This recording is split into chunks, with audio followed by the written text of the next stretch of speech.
Et dans ce contexte, jamais flamme olympique n'était arrivé dans une atmosphère aussi lourde. C'est pourtant ce qui est arrivé hier à Tokyo, un dernier relais qui s'est achevé dans un stade vide, porté sur scène dans une lanterne et remis symboliquement à la gouverneure de la capitale japonaise. Yann Rousseau, vous avez suivi ça en direct à Tokyo, puisque vous y êtes notre correspondant. Très peu d'ambiance et beaucoup de tristesse hier finalement.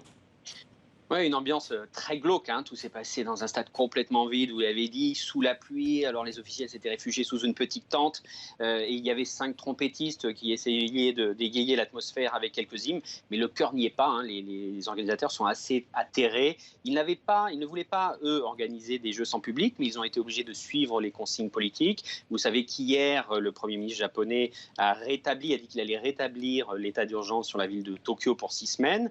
Cet état d'urgence est assez allégé. Il s'agit essentiellement de fermer les restaurants et les bars un peu plus tôt, mais c'est une mesure symboliquement forte et les organisateurs ne voyaient pas comment ils allaient pouvoir accueillir des spectateurs dans les stades alors qu'on demande au reste de la population de limiter au maximum ces soirées festives. Alors effectivement, des compétitions qui se déroulent pour la plupart, parce que c'est le cas notamment à Tokyo, mais pas partout, sans spectateurs par crainte du Covid.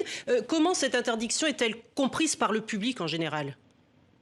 Alors, l'opinion publique en général, qui était assez contre les Jeux, elle est plutôt satisfaite. Mais il y a des déçus, bien sûr, les 4,5 millions de fans qui avaient acheté des tickets pour aller voir les épreuves dans les stades. Et puis les athlètes aussi sont déçus. Et puis il y a beaucoup d'incompréhension parce que, alors que les stades olympiques vont être vides pendant les semaines qui viennent, au même moment, il y a des matchs de baseball et des matchs de football, des grands championnats japonais qui se jouent tous les week-ends devant du public, en vrai, sans aucun problème. Et aucun de ces grands événements n'a provoqué de contamination de masse et donc on ne comprend pas pourquoi tant d'acharnement sur les épreuves olympiques. Ah oui, effectivement. Merci beaucoup Yann Rousseau d'avoir été en direct avec nous depuis Tokyo.